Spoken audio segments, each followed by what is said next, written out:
वन्दे मातरम् वन्दे मातरम्।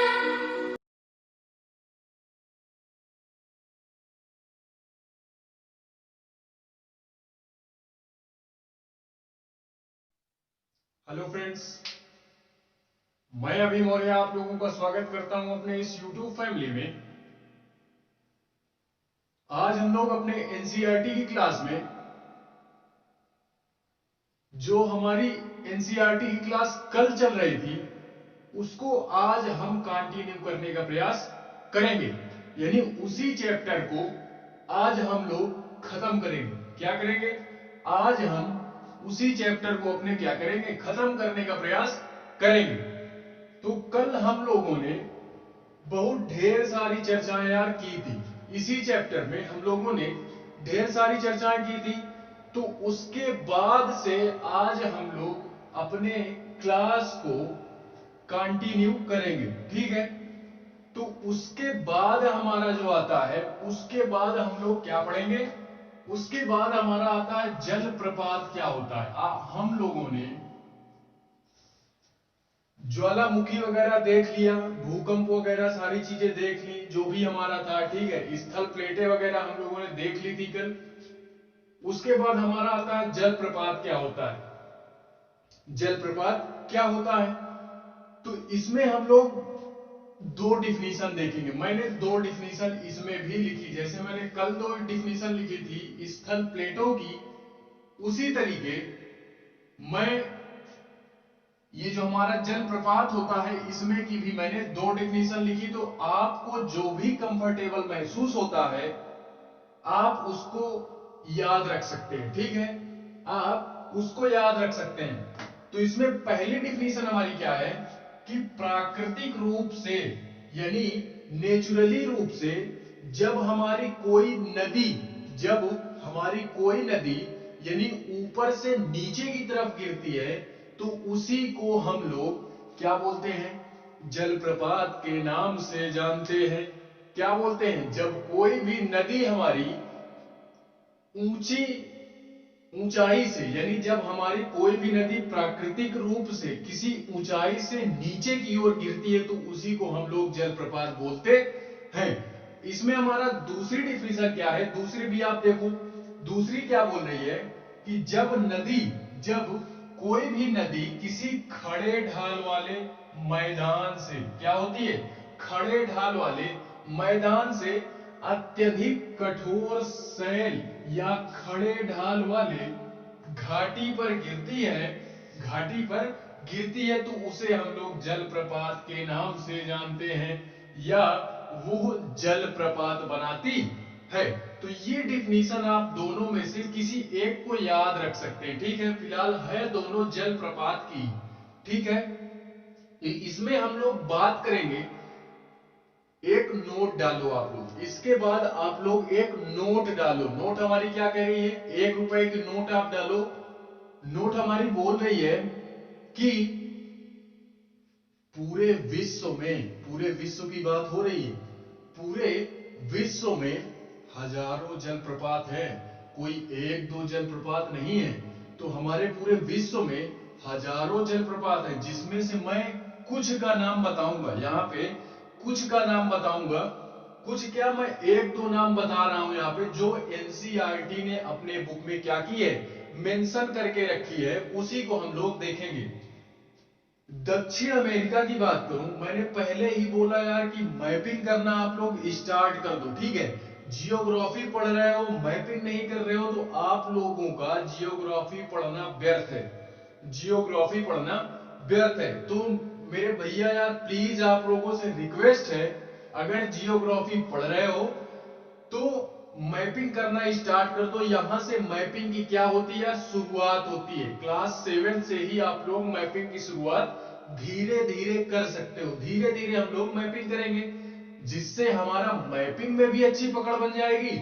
और क्या होगा यार, हम लोग ये सारा सिस्टम याद भी कर लेंगे और हमारा मैपिंग भी अच्छी तरीके से तैयार हो जाएगा, ठीक है।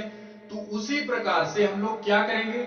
उसी प्रकार से हम देखते हैं दक्षिण अमेरिका जो है हमारा क्या है? दक्षिण अमेरिका। तो दक्षिण अमेरिका में हमारा एक जलप्रपात है जिसको हम लोग क्या बोलते हैं, वेनेजुएला में। दक्षिण अमेरिका में एक स्थान है हमारा वेनेजुएला, उसी में है हमारा एक स्थान एंजल करके, ठीक है। क्या नाम है, एंजल जलप्रपात, एंजल जलप्रपात, ठीक है। ये कहां पे है, दक्षिण अमेरिका में एक स्थान है वेनेजुएला। इस पॉइंट को आप लोग मैप में देखोगे, इस पॉइंट को आप लोग यार मैप में देखोगे, क्या करोगे, मैप में देखोगे।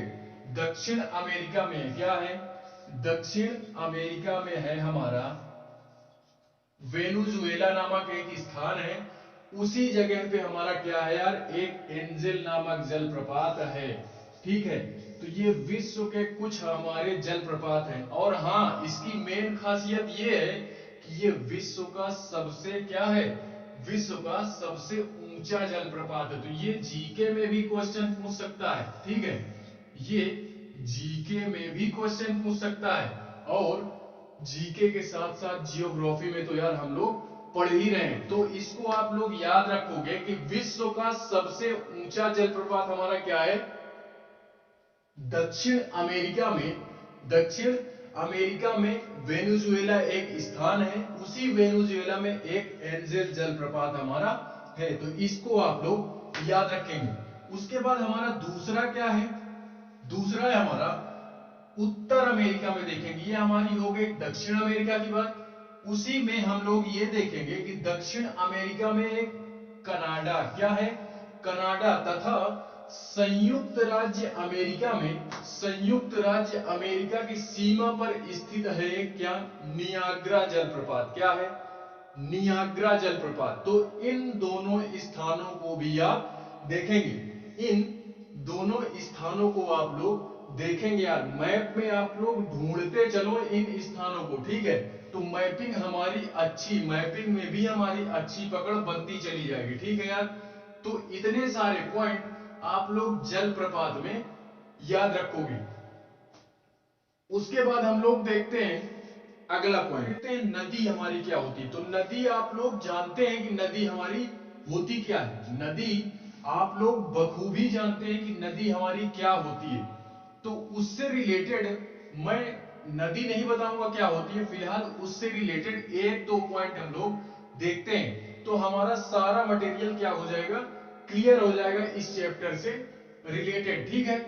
तो क्या होती है हमारी नदी, होती क्या है, तो जब नदी हमारी कोई भी नदी मैदानी क्षेत्र में प्रवेश करती है, हमारी मान लो कोई एक नदी है और वो मैदानी क्षेत्र में प्रवेश करती है, तो वे मोड़दार मार्ग में बहने लगती है, यानी मोड़दार मार्गों में बहने लगती है। फिलहाल ऐसे ऐसे ये इस तरह बहने लगती है, इस तरह बहने लगती है, मोड़दार मार्गों में बहने लगती है।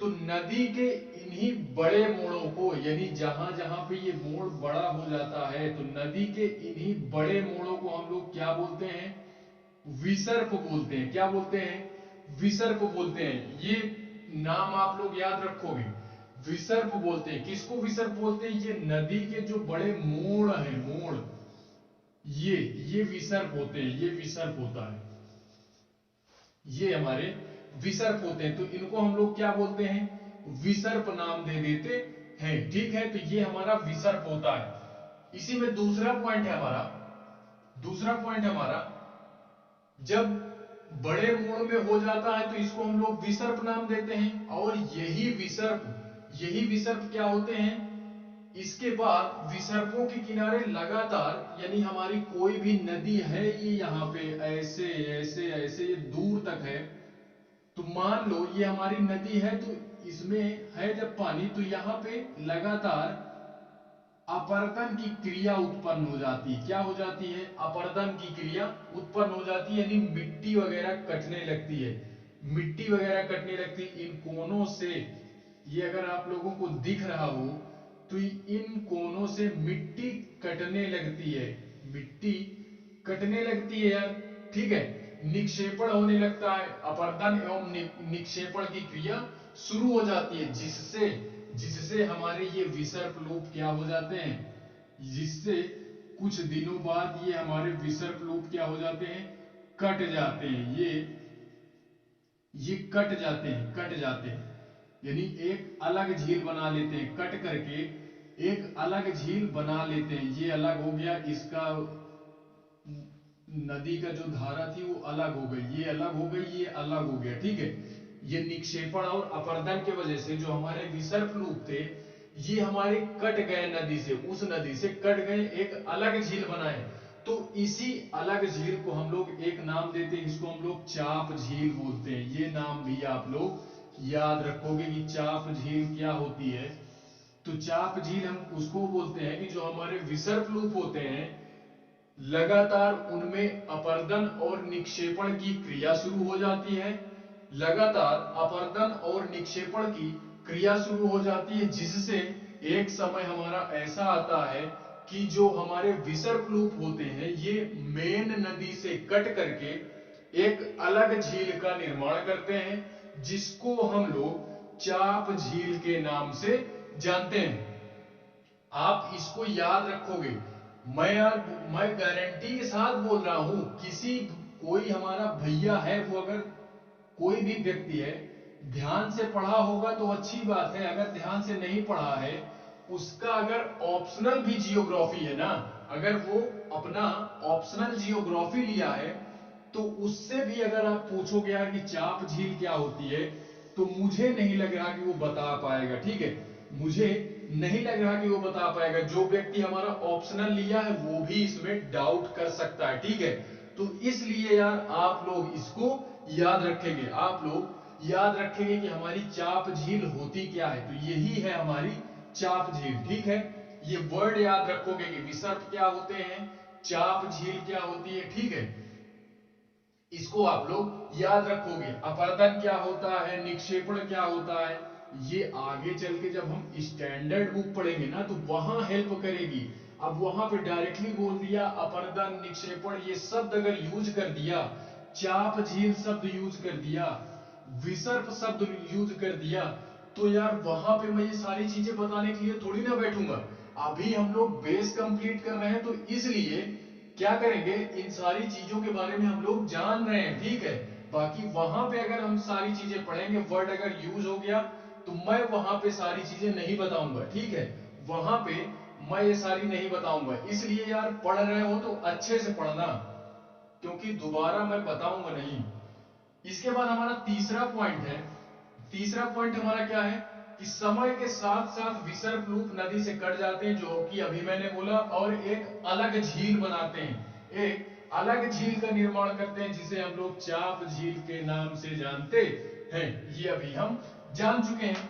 उसके बाद हमारा चौथा पॉइंट क्या आता है, चौथा पॉइंट हमारा आता है जब यार जाहिर सी बात है हमारी कोई भी नदी है अगर चाप झील वगैरह बढ़ गई तो उसमें भी यार पानी हमारा कुछ बहुत ज्यादा होगा, बारिश का पानी आया, कुछ भी व्हाटएवर, जहां से भी पानी आया, कुछ भी कहीं से भी पानी आया हमारा, तो जाहिर सी बात है यार कि उसमें बाढ़ उत्पन्न होगी, बाढ़ आएगी नदी में। अब नदी में बाढ़ आई तो जो हमारा किनारा होता है ना, किनारा, वहां पे यार क्या होता है, किनारे के निकट क्षेत्रों में, किनारों के, यानी जो हमारे तट होते हैं, बाढ़ के कारण नदी के तटों पर, बाढ़ के कारण नदी के तटों पर क्या होती है, उसके पास वाले क्षेत्रों में क्या होता है, महीन, बहुत ही महीन मिट्टी जो हमारी होती है वो निक्षेप हो जाती है, यानी इकट्ठा हो जाती है। आप लोग देखे होंगे ये सारी चीजें, आप लोग देखे होंगे। मैं अगर एक एग्जांपल देना चाहूं तो यार हमारे यहाँ पे अगर बोर होता है ना, हाइड पाइप वाला बोर होता है, सबमर्सिबल जिसको बोलते हैं, उसको देखते होंगे। गड्ढे में हमारा पानी भरवाया जाता है, गड्ढे में पानी भरवाया जाता है। जब वो गड्ढा फुल हो जाता है तो उसको मान लो आपकी बाढ़, हमारा वो उतना बड़ा क्या है, नदी है, उसमें क्या हो गई, हमारी बाढ़ आ गई। तो देखते होगे जब वो सूखता है ना, जब सूख जाता है तो उसमें देखते होगे चिकनी चिकनी मिट्टी हमारी होती है, चिकनी मिट्टी होती है एकदम महीन। तो वही है हमारी क्या, कि महीन मिट्टी क्या हो जाती है, निक्षेपित हो जाती है। कहां पे, पास वाले क्षेत्रों में महीन मिट्टी क्या हो जाती है, निक्षेपित हो जाती है तथा उसमें हमारे जो समरसेबुल से हमारे देखते हो कि कुछ छोटे छोटे कंकड़ वगैरह ये भी हमारे आते हैं बाहर उसमें, ठीक है, गड्ढे में। तो क्या होता रहता है कि हमारे कुछ पदार्थ भी जो होते हैं ना वो भी हमारे क्या हो जाते हैं, निकटवर्ती क्षेत्रों में हमारे क्या हो जाते हैं, निक्षेपित हो जाते हैं, ठीक है। तो इन्हीं मिट्टी को, इसी मिट्टी को, जो मिट्टी हमारी निकटवर्ती क्षेत्रों में निक्षेपित हुई है या जो हमारे पदार्थ निक्षेपित हुए हैं, उन्हीं मिट्टी एवं पदार्थों को हम लोग क्या बोलते हैं, उन्हीं मिट्टी एवं पदार्थों को हम लोग अवसाद नाम देते हैं। क्या नाम देते हैं, अवसाद नाम देते हैं। तो ये वर्ड भी आप लोग याद रखोगे कि हमारा अवसाद क्या होता है, ठीक है। तो इसमें आप लोग कंफ्यूज मत होना, मैंने अवसादी शैल वगैरह पढ़ाया तो वो अवसादी शैल वगैरह वो दूसरा है, ये दूसरा है, ठीक है। तो कंफ्यूज नहीं होना है, कंफ्यूज नहीं होना है। वो शैल की बात हम लोग कर रहे थे, वो शैल की बात हम लोग कर रहे थे, यानी चट्टानों की बात हम कर रहे थे। यहाँ पे हम लोग नदियों की बात कर रहे हैं, ठीक है। यहाँ पे नदियों की बात कर रहे हैं। तो आप लोग ये सारे वर्ड याद रखोगे। यही सारे वर्ड से ही क्या होता है, यही सारे वर्ड से ही ऑब्जेक्टिव क्वेश्चन बनते हैं। अवसाद क्या होता है, हमारा विसर्प क्या होता है, ठीक है, अपर्दन क्या होता है, निक्षेपण क्या होता है, चाप झील क्या होती है। यही सारे वर्ड अगर आप लोग याद रखोगे तो ऑब्जेक्टिव क्वेश्चन बनाने में हमारे क्या होगा, बहुत ही आसानी होगी। ऑब्जेक्टिव क्वेश्चन बनाने में बहुत आसानी होगी। मैं यार 100% बोल रहा हूं, अगर 2023 या 24 में जाओगे, फिलहाल अभी ये चैप्टर पढ़ा दे रहा हूं तो बात की बात है, जो 2021 में पेपर देंगे, जो जो जो इसी साल पेपर देंगे या अगले साल देंगे, यहां से क्वेश्चन आएगा ही आएगा, ठीक है। ऑब्जेक्टिव में आप लोग देख लेना, ऑब्जेक्टिव में आप लोग देख लेना यार, एक इससे दो क्वेश्चन मिलेंगे, एक से दो क्वेश्चन मिलेगा, 100% बोल रहा हूं, एक से दो क्वेश्चन मिलेंगे इस चैप्टर से। तो यार जो हमारा ऑब्जेक्टिव बेस से, तो कम से कम इसको तैयार करो, ठीक है। ऑब्जेक्टिव बेस से इसको तैयार। एक पॉइंट ये हमारा कि तटबंध क्या होते हैं, इसको भी आप लोग याद रखोगे। ये ऊपर वाला पॉइंट नहीं याद रहेगा चलेगा, ऊपर वाला पॉइंट नहीं याद रहेगा चलेगा, लेकिन ये पॉइंट आप लोग याद करोगे। क्या, तटबंध क्या होता है, तो नदी के उत्थित तटों को, उत्थित का मतलब क्या है यार, उत्थित का मतलब क्या है, उत्थित का मतलब मैं यहाँ पे बनास, ये इधर समझ लो नदी है, तो ये जो हमारा ये ऊपर की ओर उठा हुआ है, ये क्या है, ये हमारा ऊपर की ओर उठा हुआ है, ऐसे है, ये खड़ा ऐसे नहीं है, ऊपर की ओर उठा है, ठीक है। तो ये जो हमारे उठे हुए मतलब तट है, ये उठा हुआ जो हमारा तट है ऊपर की ओर, इसी को हम लोग तटबंध बोलते हैं। क्या बोलते हैं, तटबंध के नाम से जानते हैं। तो ये ऊपर वाला पॉइंट आप लोगों को नहीं याद रहेगा वो चलेगा, लेकिन ये पॉइंट हम लोग याद रखेंगे कि तटबंध होता क्या है, ठीक है। उसके बाद ये जो हमारी नदियां होती हैं, ये समुद्र तक पहुंचते पहुंचते, इतना तो मेरे भैया लोगों को यार पता है ना कि सारी नदियां कहां जाकर के मिलती हैं। सारी नदियां ये हमारी निकलती कहां से हैं, इसका भी हम लोग अलग चैप्टर पढ़ेंगे कि हमारी जितनी भारत में नदियां हैं, विश्व में जितनी नदियां हैं, उन सारी चीजों का अध्ययन हम करेंगे, लेकिन अलग चैप्टर से, ठीक है, अलग चैप्टर में करेंगे। और इतना तो यार आप लोग जानते ही हो ना कि सारी नदियां जो है हमारी वो समुद्रों में मिलती है। कहां मिलती हैं, समुद्रों में जाके मिल जाती हैं।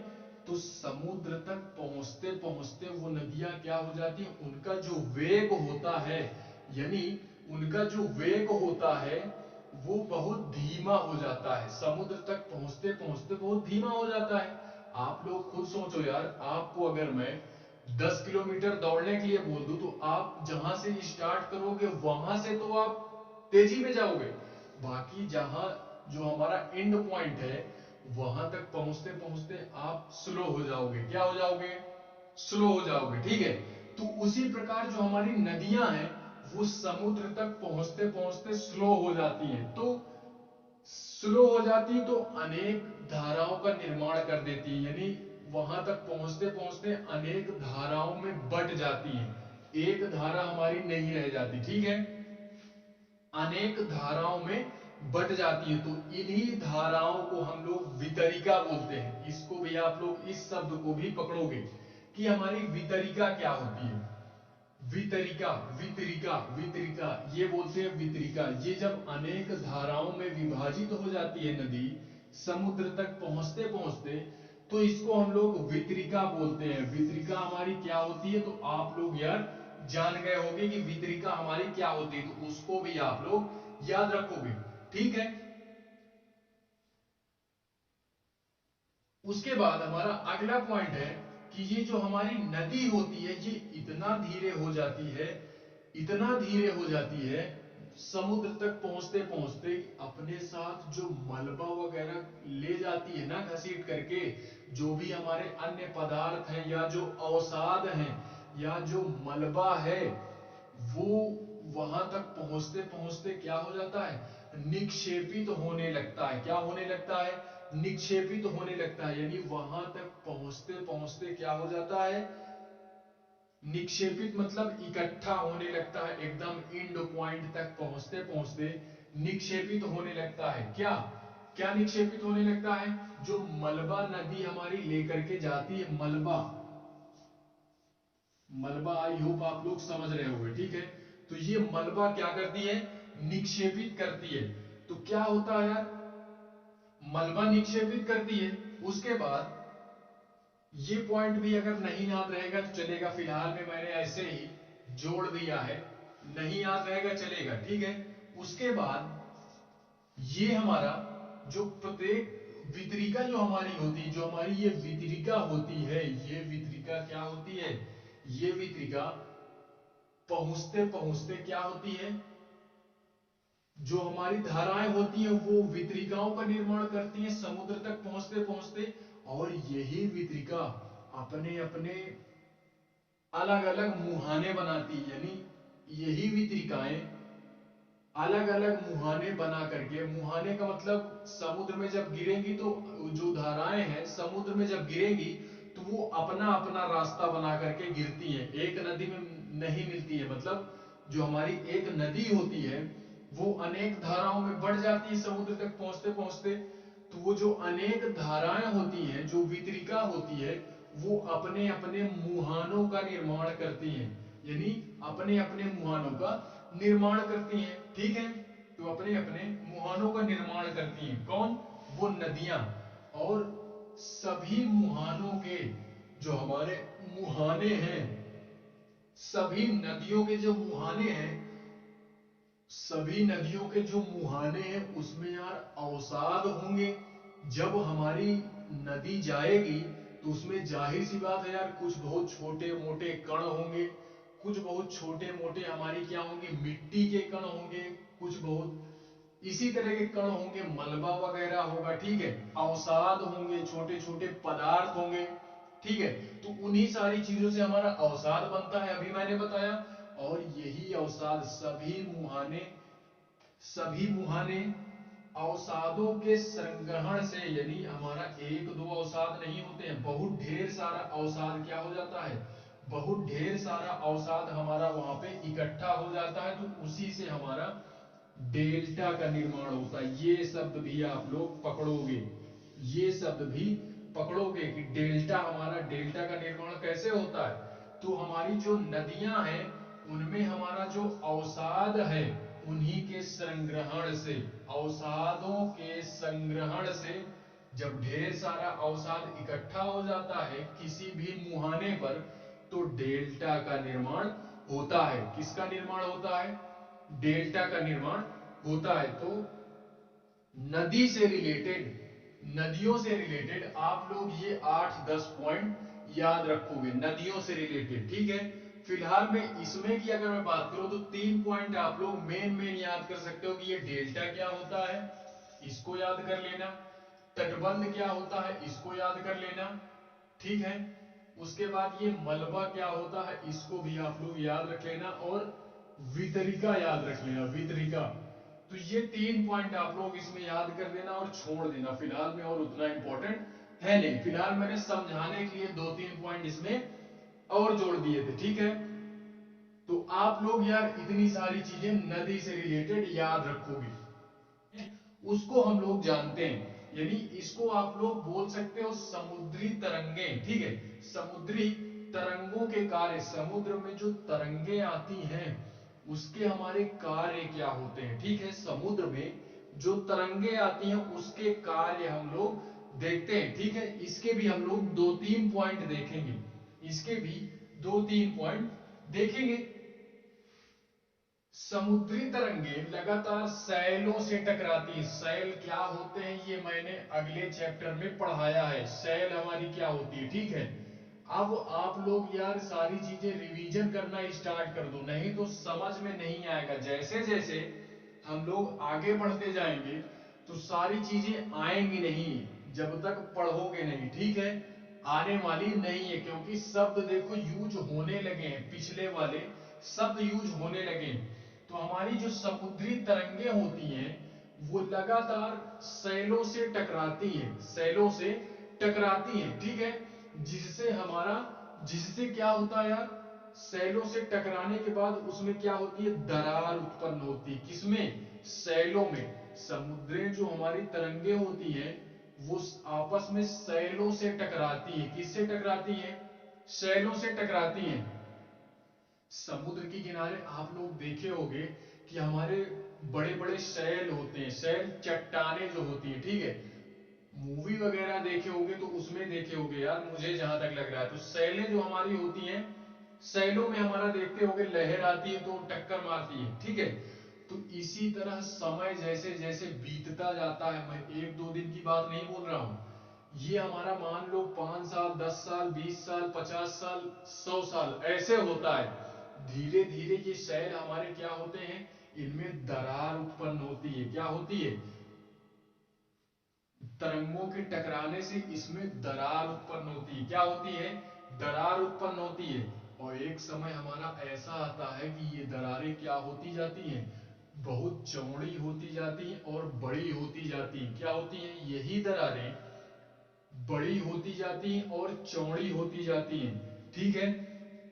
तो जिससे हम लोग उसको क्या बोलते हैं, समुद्री गुफा का नाम दे देते हैं। क्या नाम देते हैं, समुद्री गुफा। जो हमारी दरारें होती हैं वो इसी तरह जाएंगी यार तो होल टाइप में हो जाता है, होल टाइप में। समुद्री गुफा हमारी क्या होती है, तो इसको भी आप लोग नोट करोगे, समुद्री गुफा क्या होती है, ठीक है। इन्हीं गुफाओं के बड़े होते जाने पर जैसे जैसे धीरे धीरे फिर से यार टकराहट शुरू हुई, फिर से टकराहट शुरू हुई, टकराहट फिर से शुरू हुई, तो ये धीरे धीरे और बड़े होते जाते हैं। ये धीरे धीरे क्या होते हैं, और बड़े होते जाते हैं। तो इनमें केवल और केवल छत ही बचती है, छत टाइप में ही बचती है, और सारा चीज क्या होता है, खत्म हो जाता है।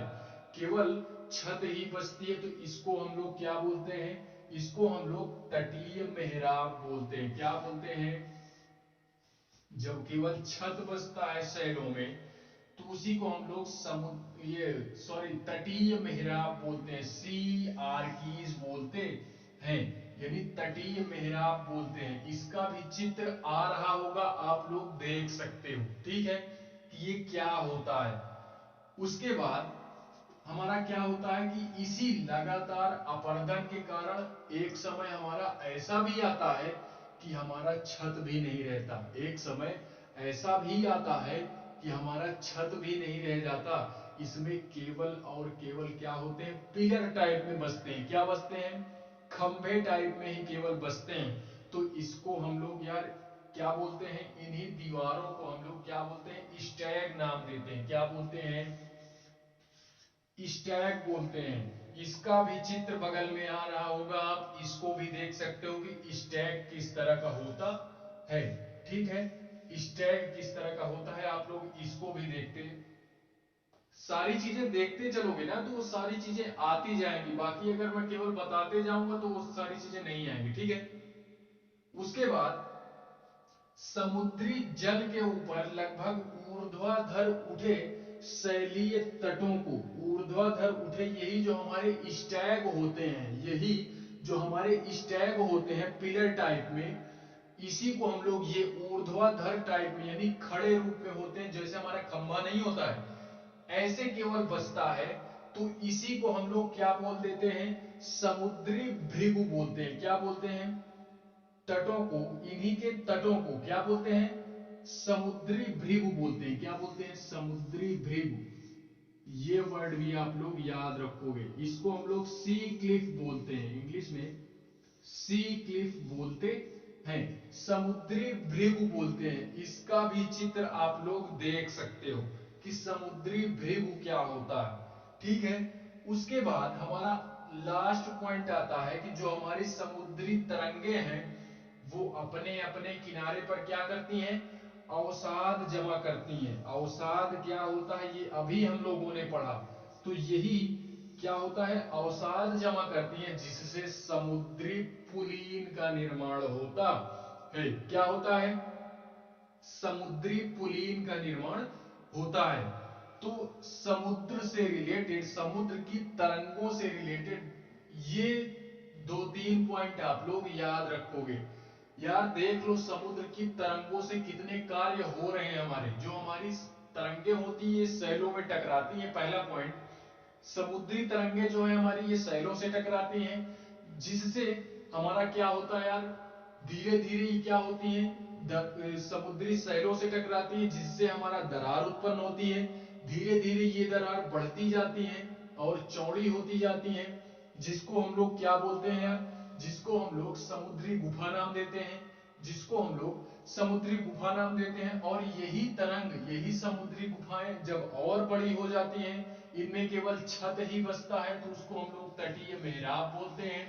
और जब धीरे धीरे और टकराहटें हुई तो इसमें की छत भी खत्म हो जाती है, केवल खंभे टाइप ही बसते हैं। क्या बसते हैं, केवल खंभे टाइप ही बसते हैं, तो उसको हम लोग स्टैक बोलते हैं। क्या बोलते हैं, स्टैक बोलते हैं। उसके बाद हमारा और सारा सिस्टम हुआ इसी तरीके, और भी हमारा हुआ, शैलों से टकराती गई जो हमारा ऊर्ध्वाधर खंभा टाइप होता है, उस समुद्री, उसी तटों को, उसी तटों को हम लोग क्या बोलते हैं, समुद्री भृगु के नाम से जानते हैं। समुद्री भृगु के नाम से जानते हैं। और धीरे धीरे अगर तरंगे बढ़ती गई और धीरे धीरे ये तरंगे बढ़ती गई तो ये ले जाकर के अपने साथ अवसाद इकट्ठा कर देती हैं। क्या इकट्ठा कर देती हैं, अवसाद इकट्ठा कर देती हैं। तो इसी से हमारा समुद्री पुलीन का निर्माण होता है। तो इसमें यार आप सारे पॉइंट याद रखोगे, इसमें सारे पॉइंट याद रखोगे। ऑब्जेक्टिव के बेस पे यहां से क्वेश्चन बन सकता है, ठीक है, बन सकता है। तो आप लोग इसमें समुद्र से रिलेटेड आप लोग ये तीन चार पॉइंट याद रखोगे। लोग देखते हैं हिमनद क्या होता है। क्या होता है, हम लोगों ने नदी के बारे में पढ़ा, जलप्रपात पढ़ा, उसके बाद समुद्र के बारे में पढ़ा, समुद्री तरंगों के बारे में पढ़ा। अब हम लोग पढ़ते हैं हिमनद हमारी क्या होती है। तो मेरे भैया यार हिमनद हम उसको बोलते हैं कि हमारी जो बर्फ से बनी नदी होती है उसको हम लोग हिमनद के नाम से जानते हैं। ठीक है, आप लोग कई जगहों पर देखे होंगे नदियां जो हमारी होती है वो जम जाती हैं, ऊपर ऊपर बर्फ उसमें हो जाती है नदियों में। तो एक बात ये याद रखोगे कि जो हमारी नदियां होती हैं ये केवल ऊपर जमती हैं, नीचे उसी तरह पानी बहता रहता है। ठीक है, नीचे उसी तरह पानी बहता रहता है, ये केवल ऊपर का जो मटेरियल है हमारा ये पानी जमता है, केवल नीचे उसी तरह पानी हमारा बहता रहता है। तभी जो हमारी मछलियां वगैरह होती हैं या जो हमारे अन्य जीव जंतु होते हैं वो तभी तो जिंदा रहते हैं, नहीं यार वो भी ना उसमें जम जाएं। और इस तरह के ठंडी के माहौल में अभी आप लोग यार ठंड के माहौल में इस समुद्र के किनारे आप लोग जाओगे जहां पे ज्यादा ठंडी होगी, वहां पे उस जगह का पानी आप लोगों को जमा हुआ मिलेगा। लेकिन नीचे नीचे जो होगा वो पानी उसमें बह रहा होगा। ठीक है, नीचे नीचे पानी बह रहा होगा, ऊपर का परत केवल उसमें क्या होती है, जमती है। ठीक है, तो उसी नदी को जो हमारी बर्फ से बनी हुई नदी है उसी को हम लोग हिमनद के नाम से जानते हैं। इसके हम लोग कुछ कार्य देखते हैं कि हिमनद के हमारे कार्य क्या होते हैं। ठीक है, तो जो हमारी हिमनद होती है ये हमारे कुछ अवसाद इकट्ठा करती है, अपने साथ कुछ अवसाद इकट्ठा करके लेके आती है, यानी अवसाद इकट्ठा करके लाती है। अब इसको आप या अवसाद बोलो या पदार्थ बोलो, पदार्थों के मिलने से ही तो यार अवसाद बनते हैं, ठीक है। पदार्थों के मिलने से, मिट्टी के मिलने से हमारे अवसाद बनते हैं, ठीक है। तो आप अवसाद बोलो या पदार्थ बोलो, कुछ भी बोलो, ठीक है।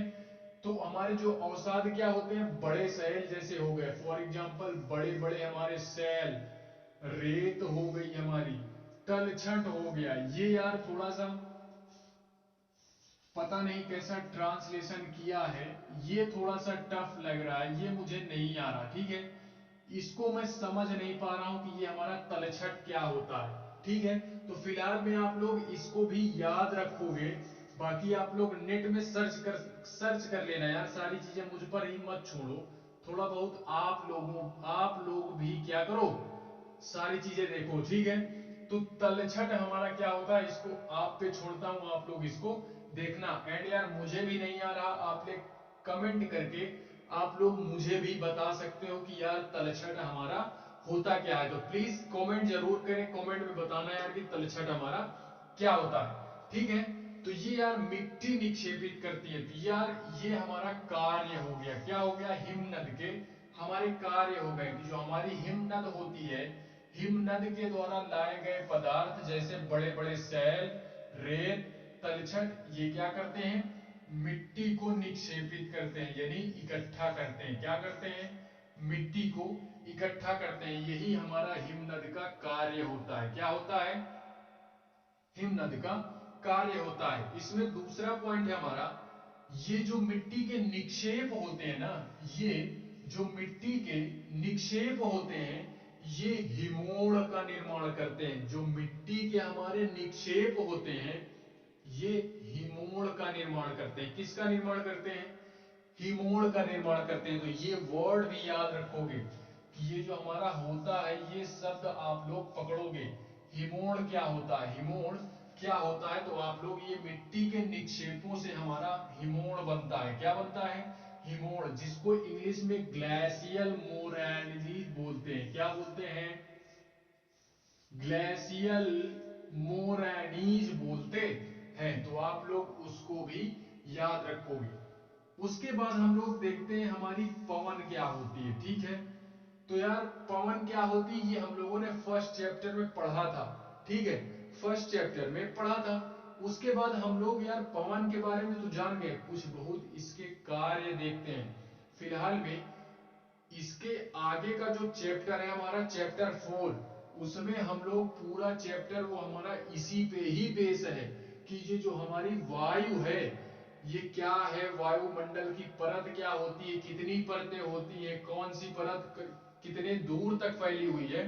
तो इसका एक अलग चैप्टर है, चैप्टर 4, उसका नाम ही है वायु, ठीक है, वायु। तो वहां पे हम लोग डिटेल में पढ़ेंगे, वहां पे हम लोग डिटेल में इसका अध्ययन करने का प्रयास करेंगे। फिलहाल में एक दो पॉइंट हम लोग देखते हैं कि इसके कार्य क्या होते हैं, इसके कार्य क्या होते हैं। तो देखते हैं यार, ये यहाँ पे किस जगह की बात बताई जा रही जानते हो, रेगिस्तान क्षेत्र की बात बताई जा रही है कि अगर वहां पे हवा वगैरह चलती है तो वहां पे हमारा क्या कंडीशनें होती हैं, वो ये चीजें वहां के लिए बताई जा रही, ठीक है। तो वहां पे जब हमारी पवन यानी हवा चलती है, यानी जब वहां पे हमारी हवा चलती है, तो वहां पे जानते हो क्या होता है, रेत जो हमारी होती है, क्या होती है, रेत, ये क्या करती है, गिर करके छोटी पहाड़ी बनाती है, छोटी छोटी पहाड़ियां बनाती है। आप लोग देखते होंगे, मूवी वगैरह देखे होंगे, अगर इस तरह की कुछ मूवियां देखे होंगे, तो जब वहां पे हवा वगैरह चलती है तो देखते होंगे एक बहुत तेजी में जब तूफान आता है तो ढेर सारी रेत हमारी क्या हो जाती है, उड़ करके एक क्या हो जाती है, मतलब ऊंचा टाइप पहाड़ टाइप में बन जाता है, उड़ करके एक स्थान पे लग जाती है, ठीक है। तो वही हमारी बोल रहा है कि जो जो हमारी पवन होती है, इसी को हम लोग रेगिस्तान एरिया में ही बात कर रहे हैं। तो ये जो हमारा एक जगह पे इकट्ठा हो जाती है रेत, एक जगह पे इकट्ठा हो जाती है, तो इसी को हम लोग बालू टिब्बा टिब्बा बोलते हैं। ये वर्ड भी पकड़ोगे, थोड़ा सा अटपटा नेम है, थोड़ा सा अटपटा नाम है, बालू टिब्बा, ठीक है। बालू टिब्बा ये कहां पे होता है? तो ये रेगिस्तान क्षेत्र में होता है। जो हमारी बालू वगैरह होती है ये एक जगह पर निक्षेपित हो जाती है, तो उसी को हम लोग बालू टिब्बा बोलते हैं। क्या बोलते हैं? बालू टिब्बा बोलते हैं। तो ये भी आप लोग इसमें याद रखोगे। पहला पॉइंट इसमें ये हो गया। दूसरा, जब बालू के कण महीन एवं हल्के होते हैं तो उनको जो हवा होती है उनको उठा करके एक दूर से यानी एक स्थान से दूसरे स्थान पर क्या करती है? निक्षेपित कर देती है। क्या करती है? एक जगह से दूसरी क्षेत्र में क्या कर देती है? निक्षेपित कर देती है। तो इसको हम लोग क्या बोलते हैं? लोएस बोलते हैं। क्या बोलते हैं? लोएस। ये वर्ड भी याद रखोगे कि लोएस होता क्या है। लोएस क्या होता है?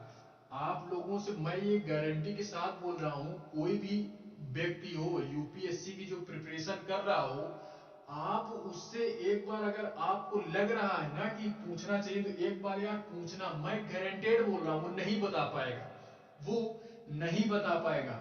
चाप झील पूछना, चाप झील क्या होता है, समुद्री भृगु क्या होते हैं, स्टैग क्या होता है, और ये लोएस क्या होता है, ठीक है। लोएस, बालू टिब्बा, ये सारी चीजें आप पूछोगे तो वो नहीं बता पाएगा यार। क्योंकि क्योंकि वो एनसीईआरटी नहीं पढ़ के रखा है। सारे बच्चे इसको नहीं पढ़ते, वो हल्के में लेके रखते हैं कि क्या यार फालतू 6-7 की चीजें पढ़े हम लोग, ठीक है। तो उनका जो बेस होता है वो यहाँ पे नहीं होता, तो प्रीलिम्स में क्वेश्चन आएंगे तो वही छूट जाते हैं। वही क्या होते हैं? छूट जाते हैं। फिर वो बच्चे बोलते हैं यार कि कहां से क्वेश्चन आ गया, कहां से क्वेश्चन यूपीएससी ने बना दिया। तो यार इसीलिए मैं बोल रहा हूं कि एनसीईआरटी पढ़ना बहुत जरूरी है। एनसीईआरटी पढ़ना बहुत जरूरी है यार, इस वजह से आप पढ़ो, ठीक है। तो ये हमारा लोएस क्या होता है, आप लोग इसको भी याद रखोगे, लोएस क्या होता है। उसके बाद ये 3 पॉइंट आप लोग पवन के कार्य से 3 पॉइंट आप लोग याद रखोगे, ठीक है। 3 पॉइंट आप लोग याद रखोगे। लोएस का एक अच्छा एग्जांपल है हमारा क्या? चीन। चीन में मैप में आप लोग चीन देखना कहां पे है, चीन, ठीक है। चाइना जिसको बोलते हैं। चीन में विशाल लोएस का एक निक्षेप है। हमारे चीन में एक विशाल लोएस का निक्षेप है, पाया जाता है चीन में, ठीक है। तो ये एग्जांपल भी आप लोग याद रखेंगे। उसके बाद एक नोट और लिखो, एक नोट और क्या लिखो कि ये जो हमारा रेगिस्तान होता है यहाँ पे छत्रक नाम की शैल पाई जाती है। रेगिस्तान में छत्रक नाम की शैल पाई जाती है, ठीक है। तो आई होप यार इतनी सारी चीजें आप लोग याद रखोगे, इस चैप्टर से रिलेटेड इतनी सारी चीजें याद रखोगे, ठीक है। तो मैं आशा करता हूं यार ये आप लोगों को समझ में आया होगा। फिर भी अगर कोई भी किसी भी प्रकार का आपका क्वेश्चन है तो आप लोग प्लीज कमेंट बॉक्स में उसको पूछ सकते हैं, ठीक है। कमेंट में आप लोग उसको पूछ सकते हैं, मैं उसका रिप्लाई देने का प्रयास करूंगा, या अगले वीडियो में उसको मैं क्या करूंगा, उस समस्या का निष्कर्ष मैं दूंगा, ठीक है। उस समस्या का मैं निदान करने का प्रयास करूंगा। लेकिन आप लोग इसको पढ़ते चलो, ठीक है। अगर पढ़ रहे हो तो रिवीजन जरूर करो, नहीं अगर ये सारी चीजें भूल गई तो फिर यार वो आप खुद समझते हो, ठीक है। तो आज के लिए यार बस इतना ही, मिलते हैं नेक्स्ट वीडियो में, तब तक के लिए